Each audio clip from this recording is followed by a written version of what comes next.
한번 생각해 보실까요? 시멘트가 없는 세상. 상상이 안 되죠. 건물 자체가 이제 지어질 수도 없고 높은 건물은 당연하고.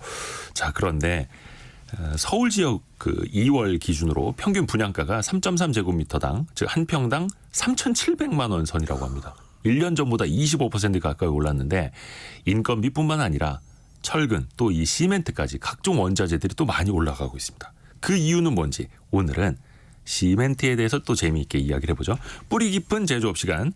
숭실사이버대 환경안전공학과 교수이자 SF 소설가로도 활동하고 있는 곽재식 작가입니다. 안녕하세요. 안녕하세요. 곽재식입니다. 야, 오늘은 이제 시멘트가 등장을 했습니다. 그렇습니다. 시멘트가 인류 역사에서 언제부터 시작됐을까요? 정말 뿌리 깊은 제조업인데 엄청나게 뿌리 깊게 올라가야 되는데요. 네네. 뭐 많이 도는 얘기로는 이집트에 돌을 쌓아서 만든 피라미드에 그 돌을 붙일 때 네. 시멘트를 사용한 거 아니냐 뭐 이런 이야기가 있습니다. 그 돌 자체가 아니라 돌을 붙일 때. 그렇습니다. 예. 그리고 뭐 그보다 더 앞서서 중동 지역 고대 문명에서 시멘트를 만들어서 쓰지 않았느냐 뭐 이런 이야기도 좀 있거든요. 그러니까 사실은 지금의 시멘트와 같은 것은 아닙니다. 지금의 시멘트와는 좀 다르긴 한데 그래도 유사점이 많은 그런 물질을 개발해서 사용한 역사는 굉장히 오래됐다 이렇게 볼 수가 있겠죠. 기원전으로. 그렇습니다. 기원전 뭐 이상이죠. 뭐 저기 피라미드 같은 경우에는 지금으로부터 뭐 한 4,500년 전에 만들어진 게 와. 지금 우리에게 제일 잘 알려져 있는 쿠프왕의 피라미드, 카이로 근처에 있는 제일 큰 피라미드니까요. 예. 당군 할아버지가 털을 잡으신 게 뭐 한 4,300년 전이다라고 하니까 그죠. 그거보다도 더 앞서서 쓴 사례도 있는 것입니다.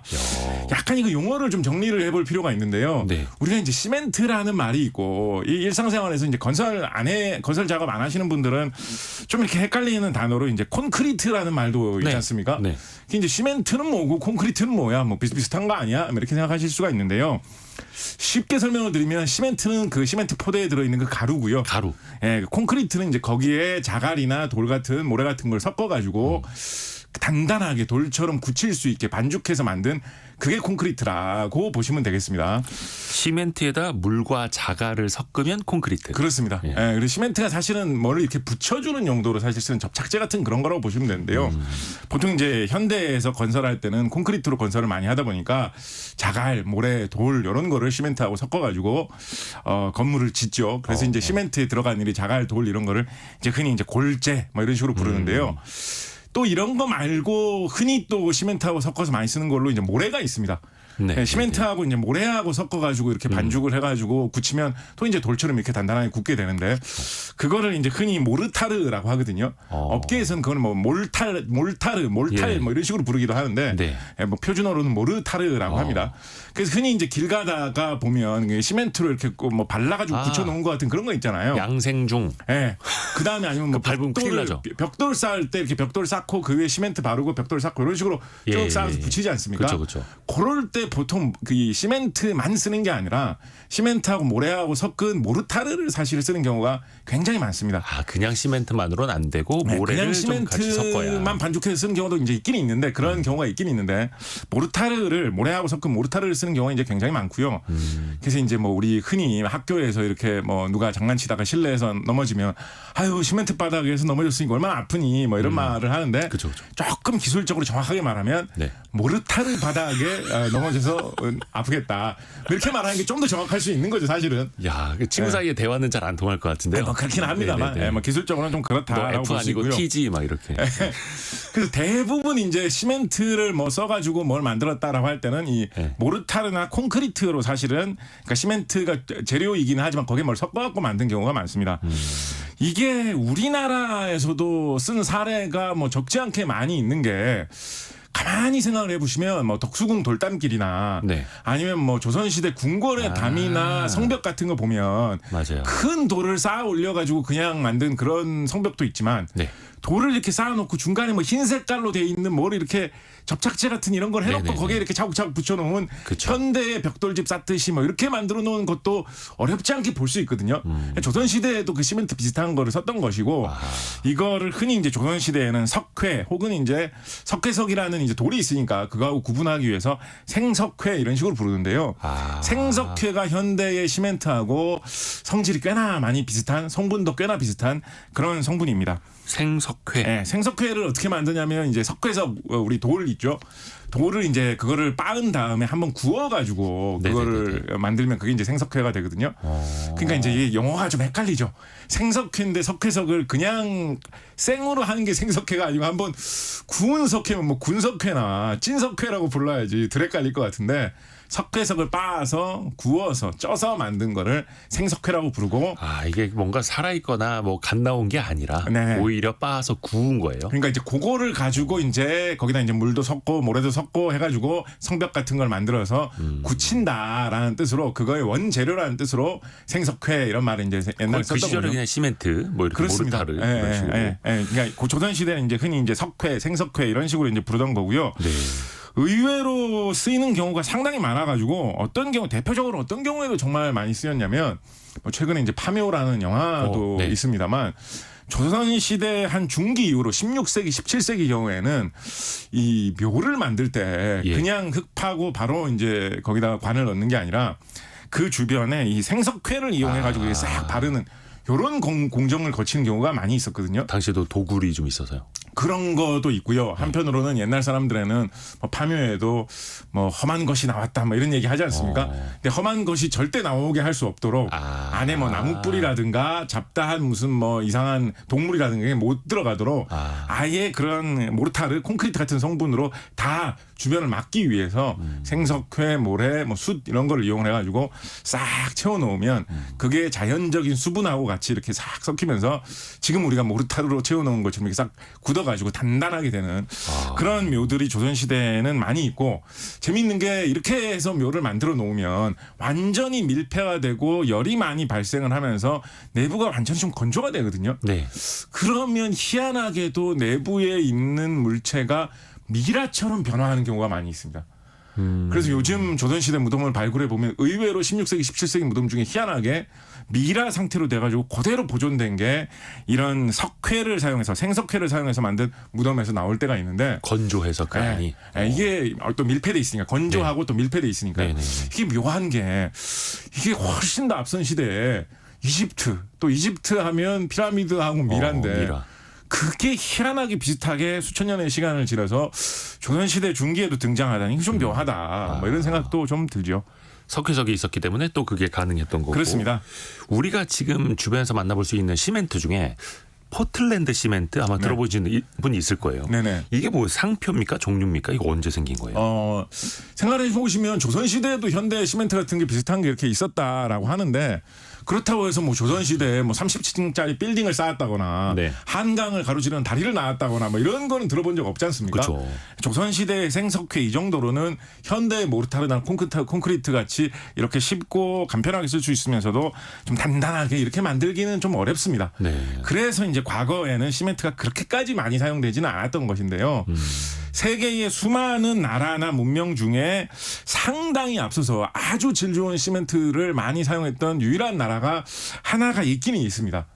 로마 제국 사람들이 콘크리트를 만들어서 쓰는 기술을 앞서서 굉장히 발전시킨 적이 있었는데요.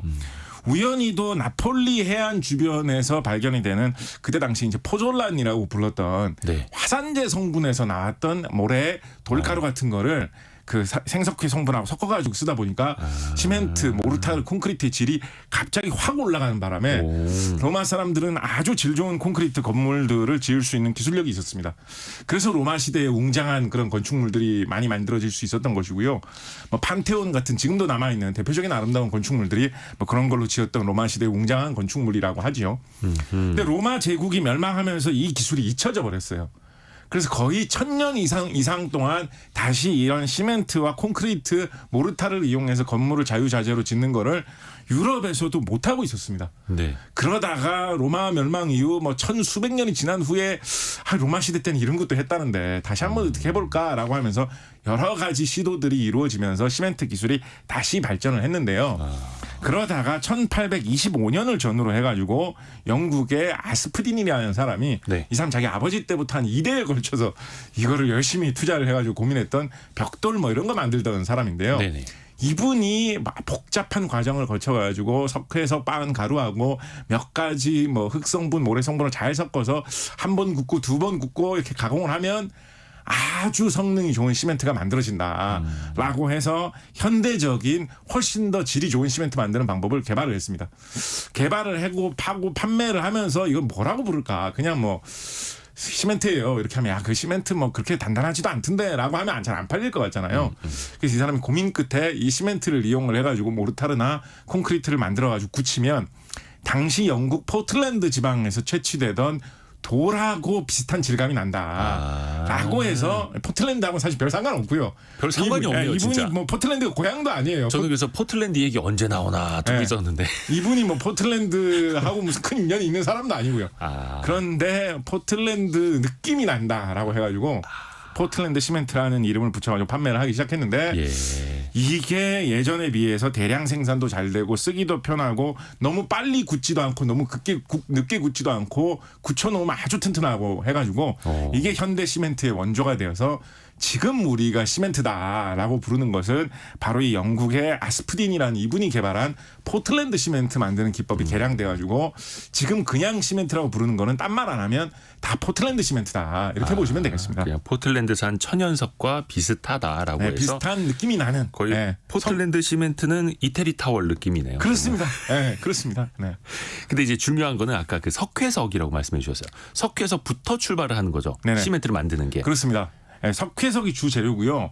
우리나라가 어떻게 보면 세계적인 시멘트 강국 중에 하나거든요. 네.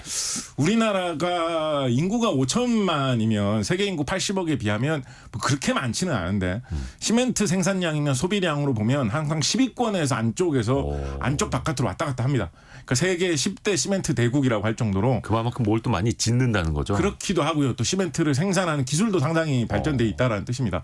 한 해에 우리나라가 대충 시멘트 한 5천만 톤 정도 만들거든요. 네. 그래서 국민 한 명당 1톤씩 시멘트를 줄 수 있을 정도의 엄청난 양의 시멘트를 우리나라가 만들어내는 그런 나라입니다. 그게 다 우리 땅에서 나온다는 거잖아요. 그렇습니다. 그렇게 시멘트를 많이 만들 수 있는 중요한 이유 중에 하나가 우리나라가 천연 자원이 결코 그렇게 많지가 않은 나라인데 네. 이 시멘트의 제일 중요한 주 원료인 석회석만은 우리나라에 꽤나 풍부하게 납니다. 뭐 산 하나가 다 석회석 덩어리고 이런 데들이 우리나라에 꽤 있거든요. 어디 지방 다니다 보면 네. 석회석 잘라내고 있는 산들 좀 볼 수 있죠. 그렇죠. 네, 그래서 그렇게 석회석이 많이 나는 산 근처에 시멘트 공장을 지어가지고 시멘트를 생산을 하는데요.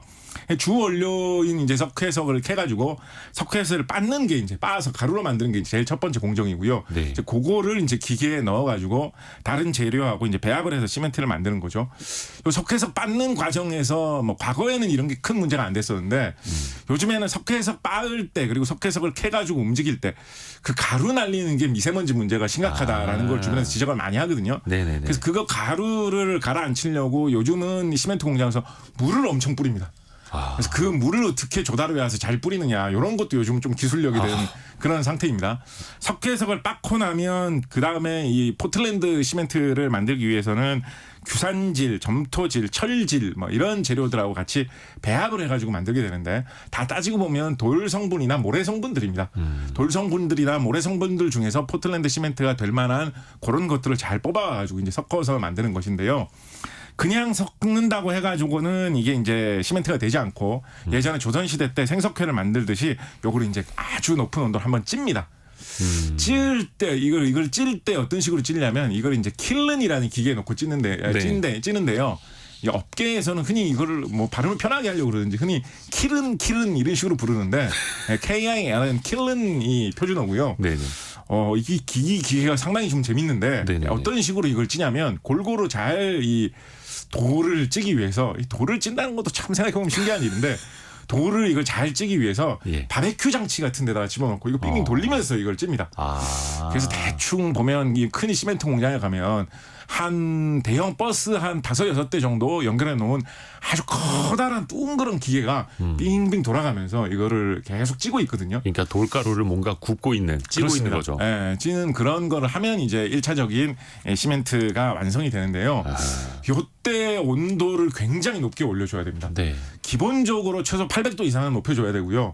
요즘에는 거의 뭐 1400도 이상은 올리거든요. 연료가 그러니까 엄청 들어가겠네요. 그렇습니다. 연료를 굉장히 많이 사용해가지고 이거를 온도를 높여야 되고 이렇게 온도를 높이다 보면 부분적으로 온도가 높이 올라가는 곳은 최고 2000도까지 올라가는 그런 온도가 된다라고 하니까 이게 뭐 비유하기로는 철이 녹는 온도가 1538도거든요. 그러니까 철이 줄줄 녹아내릴 정도의 온도가 형성될 정도로 엄청난 온도로 이거를 석회석과 다른 이런 돌 가루들을 섞어가지고 이렇게 한번 쪄줘야지 기본 시멘트 재료가 완성이 되는 건데요. 이렇게 하면 어떤 게 나오냐면 진짜로 뭐 쪄서 그런지 약간 떡처럼 생긴 게 막 나옵니다. 약간 회색 빛깔의 떡처럼 생긴 게 나오거든요. 조금 이제 찐득찐득하게. 그렇습니다. 그래서 그거를 빻으면 시멘트가 되는 건데 그렇게 빻아서는 이제 충분히 좋은 질이 나오지 않기 때문에 빻으면서 다른 재료를 좀 섞습니다. 예를 들면 뭐 석고 가루라든가 다른 어떤 어떤 약품이 될 만한 이런 걸 좀 섞으면 최종적인 이제 시멘트가 완성이 돼가지고 우리가 판매를 하면서 이제 많이 사용하는 그 시멘트가 이제 되는 것이죠. 그게 이제 뭔가 맛의 비법처럼 레시피가 되는 그렇습니다. 걸 수도 있겠고요. 네. 업체마다. 근데 아까도 그 뭐 한 1,500도 이상에서 이제 굽는다라고 이야기를 해주셨는데 엄청난 열 에너지가 필요할 거고. 그렇습니다. 그래서 그럴까요? 시멘트 가격이 엄청 올랐잖아요. 그렇습니다. 최근 통계 보면은 1년 전에 비해서 14% 이상 올랐고 5년 전하고 비교하면 55% 이상 올랐다고 합니다. 네. 그 배경이 여기에 있을까요? 그러면 네. 과정에서도 뭐 많이 들어갈 거 아니에요? 상관이 있긴 있습니다. 예. 시멘트 이거 구울 때 찔 때 연료로 최근에 제일 많이 사용하는 게 뭐 전통적으로도 많이 사용하는 게 석탄을 많이 사용하거든요. 석탄. 네, 뭐 제일 싸니까. 근데 석탄 중에서도 이제 유연탄이 이제 화력이 좋고 안에 있는 뭐 성분이 괜찮아가지고 유연탄을 많이 사용하는데 세계에서 유연탄이 제일 많이 매장된 나라가 미국이고요. 두 번째로 많이 매장된 나라가 러시아입니다. 네. 그렇다 보니까 이 우크라이나 전쟁 이후로 러시아산 유연탄이 세계 시장에 좀 수급이 안 되는 경향이 있는 거죠. 그렇다 보니까 세계적으로 유연탄 시세가 2020년도에 아주 폭등을 했습니다. 뭐 2배 이상 폭등했다. 뭐 이런 식의 이야기가 나오니까 말씀하신 대로 시멘트는 거의 뭐 어떻게 보면 연료 싸움이라고 할 수 있는 그런 작업이거든요. 네. 그래서 열 효율을 높게 시멘트를 굽고 찌는 게 사실 굉장히 중요한데 이런 쪽 기술력이 우리나라 업체들이 사실 꽤 괜찮은 편이기는 합니다. 네네. 경쟁력이 어느 정도 있는 편이 일본 업체들이 진짜 경쟁력 좋은 편이고요. 우리나라 업체도 꽤 사실 경쟁력이 괜찮은 편이라 가지고 아까 앞 시간에 우리 저기 소장님께서 뭐 우리나라를 대표하는 전자회사가 영업이익률이 뭐 5% 10% 사이로 나온다라고 하는데 이 돌빻아서 만드는 이 시멘트 회사가 영업이익률이 잘 나올 때 한 9%까지 나오거든요. 그 반도체 만드는 사업하고 이 시멘트 만드는 사업하고 뭐 기술의 차이가 이게 비교가 되나 싶은데 비슷비슷하게 나올 때가 있을 정도로 이게 사실 어떻게 보면 기술 사업으로 좀 들어간 측면이 있는데 그렇다 보니까 이게 주원료 가격이 요동을 치면 가격이 좀 이렇게 좀 날뛸 때가 생길 수가 있는 것입니다. 자, 그런데 이제 그거보다 더 고민스러운 문제는 뭐냐면 최근 들어서 유연탄 가격은 좀 안정이 됐거든요. 그런데도 시멘트 가격이 왜 다시 싸게 안 내려오느냐라고 하면 뭐 좀 냉정하게 비판적으로 보면 좀 딴 이야기를 여러 가지로 할 수 있을 것 같은데요. 그렇지만은 시멘트 업계나 건설 업계에서 하는 이야기는 유연탄 가격도 유연탄 가격이지만 환경 부담이 요즘 너무 심각해졌다라는 이야기를 많이 하고 있습니다. 일단 제일 근원적으로 생각할 수 있는 건 좀 장기적으로 중장기적으로 생각해 볼 수 있는 건 뭐냐면 이게 석탄을 엄청나게 많이 태우는 사업이다 보니까 이산화탄소가 굉장히 많이 발생을 하거든요. 그렇기 때문에 이산화탄소와 관련된 어떤 규제를 한다. 혹은 뭐 유럽 같은 데서 이산화탄소를 얼마나 많이 소비를 하면서 생산한 제품이냐에 따라서 탄소 국경 조정 제도를 이용을 해가지고 관세 비슷한 그런 세금 비슷한 부담을 매기겠다 이런 거를 많이 하다 보니까 석탄을 많이 태워서 이산화탄소 배출을 많이 하는 사업은 앞으로 너무 힘들어질 것 같다라고 해서 그거를 대비하기 위한 투자를 많이 해야 된다라는 이야기가 있거든요. 그래서 비용이 더 많이 올라가고 그렇습니다. 있다. 그래서 이제 이산화탄소 뭐 이런 거 기후변화 이런 게 뭐 부동산하고도 큰 상관이 있나? 그 뭐 북극곰하고 상관이 있는 거 아니야? 북극곰 살 자리가 줄어드는 거지 내 집 마련하는 문제하고 큰 상관이 있나라고 생각하기 쉬운데 이게 시멘트 사업과의 연결 관계를 보면 사실은 건설 비용이나 부동산 사업하고도 되게 가까운 관계가 있는 것이 기후변화 이산화탄소 문제이기도 합니다. 어떻게 보면 환경을 생각할수록 뭔가 이제 분양가가 올라갈 수도 있겠다. 그렇습니다. 돌고 돌고 돌아서. 그리고 조금 더 직접적이고 가까운 문제로 보면 아까 말씀드렸듯이 이 미세먼지 문제나 매연과 관련된 규제가 직접적으로 적용되는 부분들이 굉장히 많아졌습니다. 그러네요. 특히 시멘트 공업 관련해 가지고 최근에 많이 이제 이야기가 나오고 있는 게 뭐냐면 이런 여러 가지 오염 물질 중에서도 제일 골치 아픈 게 뭐냐면 애초에 오염이 될 만한 그런 나쁜 물질을 최대한 원재료로 사용을 안 하면 결국은 거기서 나오는 매연도 뭐 나쁜 성분은 좀 안 나오지 않겠습니까? 네. 그래서 재료를 잘 관리를 하면 매연에 있는 오염물질을 줄일 수 있는 게 기본인데 네네네. 아무리 재료를 잘 관리를 하더라도 줄이기가 정말 까다로운 오염물질이 뭐냐면 현대 미세먼지의 주성분이라고 하는 질소산화물이라고 하는 성분이 있습니다. 네. 질소산화물은 이름만 딱 들어도 아시겠지만 당연히 이제 주성분이 질소겠죠. 네. 근데 질소는 어디에 많이 있을까요? 질소하면 어디에 있을까요? 그 공기 중에 제일 공기 많지 중에 않나요? 질소가 많이 있으면 네. 공기 성분의 한 70% 80% 질소거든요. 네. 그래서 뭐를 높은 온도로 태우다 보면 공기 중에 질소가 들어가가지고 질소산화물은 무조건 생깁니다. 아무리 깨끗한 재료를 사용한다 그러라도 온도가 높이 올라가는 공정에서는 조금만 잘못하면 질소산화물은 무조건 생기거든요. 그래서 아무리 깨끗한 연료를 사용하는 자동차라도 질소산화물은 생기기 때문에 우리나라의 경유차, 디젤차에는 질소산화물을 저감하는 장치가 꼭 달려 있고 이 장치가 가동이 안 되면 시동이 아예 안 걸리게 돼 있죠. 예. 그렇기 때문에 우리나라의 디젤차에는 항상 요소수라는 걸 넣어줘가지고 맞아요. 예. 질소산화물을 줄이게 돼 있거든요. 그렇죠. 그런데 지금 환경 규제가 강화되다 보니까 이렇게 엄청나게 연료를 많이 쓰는 시멘트 공업을 하는데도 뭐 요소수를 사용하든 뭘 사용하든지 해가지고 질소산화물을 줄이라고 하고 있습니다. 그래서 작년에도 그렇고 그 요소수 대란 때 네. 자칫 잘못하면 시멘트 공장이 멈춰설 수도 있다. 그렇습니다. 막 그랬었죠. 예, 1년에 5천만 톤씩 한 사람당 1톤씩 시멘트를 부어가지고 만드는 그런 사업을 하고 있는데 이게 요소수 구해가지고 질소산화물 줄이는 게 돈이 얼마나 들겠습니까? 더군다나 다른 각종 오염물질 제거하는 비용, 미세먼지 제거하는 비용 뭐 이런 것까지 다 들어오다 보니까 그거를 대응하는 게 요즘 너무 어려워졌다라는 이야기가 있고요. 좀 치열한 논쟁이 벌어지는 분야로는 어떤 것도 있냐면 요거 좀 진짜 좀 논쟁적인 분야인데 그래서 네. 어떤 이야기가 맞는지는 여러분이 좀 찾아보시고 직접 판단하셔야 될 것 같은데요. 네네네. 이게 그 시멘트 구울 때 온도가 굉장히 높게 올라가다 보니까 네.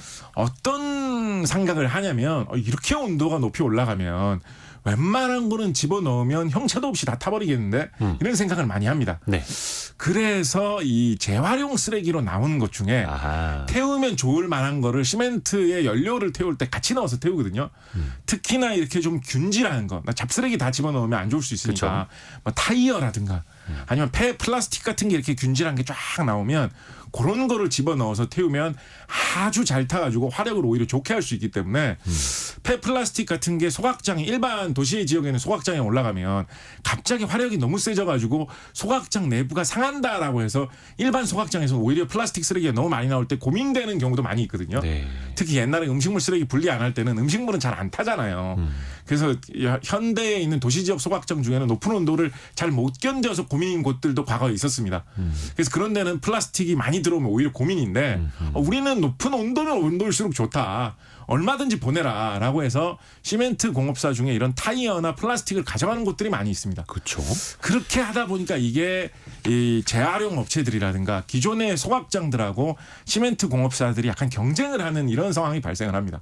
이게 그래서 그 투자하시는 분들은 아마 잘 아실 텐데 시멘트 회사들이 오히려 돈을 받고 그 폐플라스틱이나 폐타이어를 돈을 받고 자기네들이 그렇습니다. 가져다가 써주는 거예요. 그러니까 유연탄에 들어가는 비용도 낮출 수 있고 그렇습니다. 그래서 시멘트 회사 이익률이 더 좋아지겠구나 하면서 그 업종에 투자하시는 분들 굉장히 많았죠. 근데 우리가 상식적으로 딱 생각해봐도 아시겠지만 옛날에 유연탄 넣던 데다가 그냥 타이어 던진다고 던져 넣는다고 해서 그냥 무조건 잘 될 것 같지는 않잖아요. 네. 그래서 그렇게 잘 하면 할수록 시설도 개선을 해야 되고 또 이런 뭐 폐기물 재활용에 대한 규제가 강화될수록 그거에 대한 또 시설도 덧붙여야 되기 때문에 여기에서 또 돈이 들어간다. 기존 폐기물 소각장 재활용 업체들을 이기려면 더 투자를 많이 해야 된다라고 해서 환경 비용 때문에 시멘트 가격이 올라간다라는 이야기도 요즘 좀 많이 하고 있는 편입니다. 환경 얘기 나왔으니까 그 여쭤봐야겠다. 요즘에 그 인테리어를 이런 식으로 하는 경우 많은데 이제 노출된 콘크리트 네네. 뭔가 그냥 시멘트 벽 같은데 또 그게 인테리어라고 그렇게 갖춰놓는 카페도 있고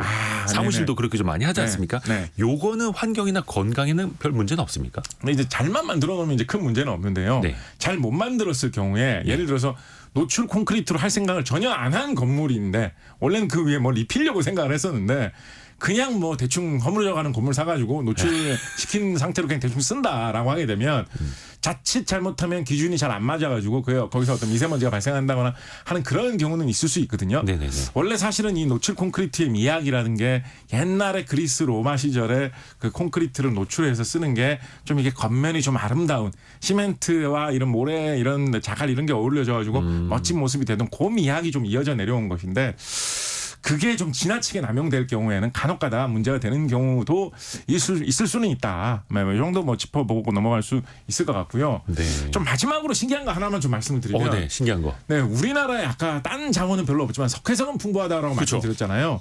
산 하나가 석회석 덩어리인 곳도 있다라고 말씀드렸는데 많이 있거든요. 네. 예를 들어서 우리나라 충청북도 같은 경우에는 보은 같은 데는 조선시대 때부터 이거 생석회 만들던 곳이 있습니다. 지금도 단양 같은 데에는 거대한 맞아요. 60년째 운영 중인 시멘트 공장 막 있거든요. 맞아요. 그래서 시멘트는 충청북도가 맛집이다. 뭐 이렇게 얘기해 조선시대 때부터 맛집이다. 이렇게 얘기해 볼 수 있는데요. 왜 이렇게 우리나라는 충청북도, 뭐 강원도 이런 데 석회석이 많으냐. 맞아요. 왜 이럴까? 지질학자들이 이제 연구를 많이 해본 결과 예. 석회석이 도대체 어떻게 생겼느냐. 석회석 대 주성분이 탄산칼슘이거든요. 탄산칼슘. 왜 탄산칼슘 성분이 이렇게까지 무대기로 여기에 쌓여 있느냐에 대해서 네. 연구를 열심히 해본 결과 의외의 결과를 도출을 했습니다. 탄산칼슘 하면 뭐의 주성분이다. 혹시 의외로 생물학 하시던 분들 중에 이거 들어보신 분이 있을지 모르겠는데 조개 껍데기, 굴 껍데기 이런 게 주성분이 탄산칼슘이거든요. 네네네. 그래서 현재 과학자들이 석회석 덩어리들이 어떻게 생겼느냐. 예. 지금으로부터 약 3억 년 전, 4억 년 전 이런 고생대 시기에 공룡 시기보다도 훨씬 더 앞섰던 시기죠. 그때 이런 조개 같은 지금 사는 조개하고는 많이 다르겠죠. 아주 미세한 눈에 안 보이는 생물일 수도 있습니다. 그런 조개 같은 탄산칼슘 껍데기를 많이 가진 생물들이 살던 얕은 바다가 그때만 해도 이제 지형이 전혀 달라가지고 충청북도, 강원도 이런 데가 바다였던 거죠.